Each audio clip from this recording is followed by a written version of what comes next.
안녕하세요. 옆집 아저씨입니다. 오늘도 하루 종일 행복하시고 대박 나시기 바랍니다. 최근에 근로장려금에 대한 내용을 여러 차례 자세히 설명해 드렸는데요. 이어서 오늘은 근로장려금을 조금이라도 받았다면 생각지도 않았던 의외의 혜택을 소개하려고 합니다. 그리고 많은 분들이 질문을 하고 있는 올해 근로장려금 지급일과 내가 근로장려금을 얼마나 받을 수 있는지 확인할 수 있는 방법에 대해서도 알려드릴게요. 끝까지 봐주시고 구독, 좋아요 부탁드립니다. 먼저 근로장려금을 간략히 알아볼게요. 근로장려금은 알바를 포함해서 조금이라도 일을 해서 국세청에 근로소득 신고가 되어 있어야 받을 수 있는데, 일을 전혀 안 하신 분이나 일용직 등 일을 하셨어도 국세청에 소득 신고가 안 되어 있으면 신청할 수 없습니다. 그러나 프리랜서 등이 3.3% 등의 세금을 떼고 돈을 지급받은 경우는 해당이 됩니다. 참고 바라고요. 근로장려금 중 단독 가구는 혼자 살고 있는 1인 가구를 말하는데 최대 받을 수 있는 근로장려금은 150만 원입니다. 헛벌이 가구는 혼자 돈을 벌고 있지만 부양 가족이 있는 경우인데, 배우자 또는 부양 자녀 또는 70세 이상 직계 존속이 있는 가구입니다. 만약 부양 가족 중 돈을 벌고 있어도 연간 소득이 300만 원 미만이면 헛벌이 가구에 포함되고요. 만약 300만 원 이상을 연간 벌고 있다면 맞벌이 가구가 됩니다. 헛벌이 가구에 최대 받을 수 있는 근로장려금은 260만 원입니다. 그리고 맞벌이 가구는 부부가 함께 돈을 버는 경우인데 연간 3,600만 원 미만이면 근로장려금을 받을 수 있습니다. 최대 받을 수 있는 금액은 300만 원입니다. 그리고 근로장려금 요건 중 재산은 2억 원 미만이면 되는데요. 순수 재산이 1억 4천에서 2억 원 미만인 경우는 근로장려금 지급액의 50%만 받을 수 있습니다. 예를 들어 받을 수 있는 근로장려금이 200만 원이라면 이때는 100만 원만 받을 수 있습니다. 그리고 미성년 자녀가 있고 소득이 4천만 원 미만이면 자녀장려금을 받을 수 있는데 1인당 최대 70만 원을 받을 수 있고요. 2인인 경우는 최대 140만 원까지 받을 수 있습니다. 이외에 오늘 주제인 근로장려금을 조금이라도 받으신 분들은 정부 지원 근로장려금 외에 목돈을 모을 수 있도록 시중금리보다 높은 고금리 은행적금을 가입할 수 있는데, 이 부분을 먼저 알아보고요. 여러분이 무척 궁금해하시는 올해 근로장려금을 언제 지급을 하는지, 그리고 얼마나 받을 수 있는지 확인할 수 있는 방법도 알려드릴게요. 우선 적금이라고 하니까 먹고 살기도 힘든데 적금 넣을 돈이 어디 있냐고 짜증내시는 분들도 있을 겁니다. 그러나 제가 생각하는 적금은 형편이 넉넉할 때 적금을 들 수도 있지만 힘들 때에도 목돈 마련을 위해서 조금씩 절약하여 들어놓는 것이 적금이라고 생각하고요. 당장은 힘들어도 잘만 유지하면 나중에 목돈을 마련해서 종잣돈으로 유용하게 사용할 수 있을 겁니다.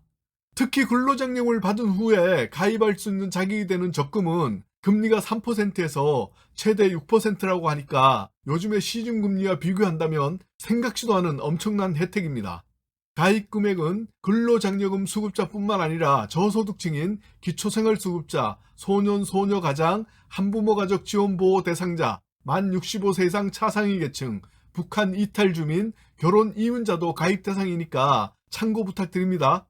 자, 그럼 먼저 제주도의 새희망 키움 적금에 대해서 알아볼게요. 1인 1계좌만 가입 가능하고요. 가입 기간은 12개월, 월 납입액은 최소 만원 이상에서 20만 원 이내로 납입할 수 있습니다. 가입하실 때에는 근로장려금 결정통지서와 신분증을 지참하시고 영업증에 방문하시면 되는데, 이때 금리는 기본 3%에다가 만기 시 우대 3%를 더해서 무려 최대 연 6%입니다. 조금 아쉬운 점이 있다면 영업점이 제주도 외 서울, 부산 단 2군데뿐입니다. 다음은 KB국민행복 적금인데요. 가입 금액은 월 50만 원까지이고 가입 기간은 1년입니다. 금리는 기본 2.85%에다가 정액 적립 시 우대 금리를 2%를 더해서 최대 연 4.85%입니다. 마찬가지로 1인 1계좌이고 근로장려금 결정통지서와 신분증을 가지고 영업점을 직접 방문하면 됩니다. 우리은행의 우리희망드림 적금은 1년 가입이고 월 20만 원까지, 금리는 기본 2%, 만기 해지 시 우대 2%에서 최대 연 4%입니다. 다음으로 농협은행의 NH희망체험 적금은 월 30만 원까지 납입 가능하고요. 가입 기간은 3년, 금리는 최대 연 3.7%입니다. 만기 수령 금액은 대략 1,130만 원 정도이고요. 이중 이자는 대략 52만 원 정도입니다. 신한은행의 신한새희망 적금입니다. 월 20만원까지 납입 가능하고요. 가입기간은 3년, 금리는 기본 2.2%에다가 자동이체 거래 시 우대 1.5%에서 최대 연 3.7%입니다. 만기 금액은 대략 755만원 정도이고요. 이 중 이자는 대략 34만 7천원 정도입니다. 다음으로 전부금액의 JB 행복드림 적금입니다. 가입기간은 3년, 월 50만원까지 납입 가능합니다. 금리는 기본에다가 우대 2.5%에서 최대 연 3.55%인데 만기 수령 금액은 대략 1883만원 정도이고요. 이 중 이자는 대략 83만 3천원 정도입니다. 경남은행의 희망모아 적금은 1년 가입이고 월 30만원까지 납입 가능합니다. 금리는 기본 0.55%에다가 정기적립식 만기 우대 3%를 더해서 최대 연 3.55%입니다. 수협은행 HS 행복한 미래적금은 가입기간 3년 월 20만원까지이고요. 금리는 기본 1.5%에다가 만기 해지 시 우대 2%에서 최대 연 3.5%입니다. 만기 금액은 753만원 정도이고 이 중 이자는 대략 33만원 정도입니다.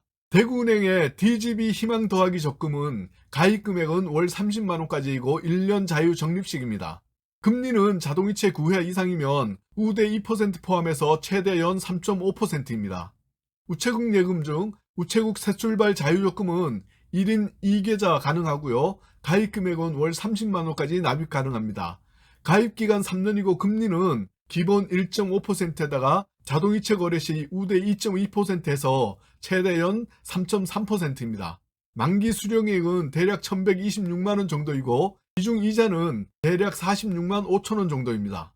다음은 SC제일은행의 SC행복적금입니다. 1인 1계좌 월 30만원까지 1년 자유 적립식입니다. 금리는 최대 연 3.3%입니다. 다음은 시티은행 참 행복한 적금입니다. 마찬가지로 1인 1계좌 가입 가능하고요. 월 30만원까지 납입할 수 있습니다. 가입기간은 3년, 금리는 기본 1%에다가 자동이체 거래 시 우대 2%에서 최대 연 3%입니다. 만기 수령액은 1120만원 정도이고요. 이 중 이자는 대략 42만원 정도입니다. 지금까지 근로장려금을 받는 사람과 저소득층이 의외의 혜택을 받을 수 있는 시중은행 고금리 적금을 알려드렸고요. 다음은 여러분이 무척 궁금해하시는 올해 근로장려금을 언제 지급을 하는지 그리고 얼마나 받을 수 있는지 확인할 수 있는 방법을 알려드릴게요. 올해 근로장려금 자료장려금 지급은 작년에 한 달 일찍 지급된 것과 마찬가지로 올해도 한 달가량 일찍 지급되는데 8월 26일 목요일에 지급하는 것으로 결정되었습니다. 먼저 컴퓨터에서 국세청 홈택스를 검색하시고 국세청 홈택스 홈페이지에서 로그인을 한 후 왼쪽 제일 위에 마이 홈택스를 클릭해서 환급 부분에서 환급 금액을 확인할 수 있습니다. 만약 심사 중이라고 뜬다면 다른 방법으로 밑에 부분에 연말정산 장려금 학자금에서 근로자녀장려금 신청 및 결정 내역을 클릭하면 또 근로장려금 결정 내역을 확인할 수 있습니다. 근로장려금 결정 금액은 8월 18일경부터 확인이 되고 있는데 결정 금액 내역 확인은 개인별로 날짜가 조금씩 다를 수 있으므로 만약 아직 심사 중이라고 뜬다면요, 하루 이틀 더 기다리시면 확인이 가능할 것 같습니다. 2020년 기속장려금 수급사실증명 발급은 민원증명을 클릭하면 오른쪽 민원증명 신청에서 아래 부분에 근로장려금 수급사실증명을 클릭합니다. 그러면 본인의 장려금 수급사실증명 신청서도 발급받을 수도 있습니다. 현재 2020년 기속장려금 수급사실증명은 9월 1일부터 가능합니다. 반기분 신청자는 최종 정산을 한 후에 증명서를 발급받을 수 있습니다. 자, 잘 아셨죠? 오늘 옆집 아저씨가 준비한 이야기는 여기까지입니다. 인생 뷰티풀 옆집 아저씨는 항상 여러분의 건강과 성공을 기원합니다. 감사합니다.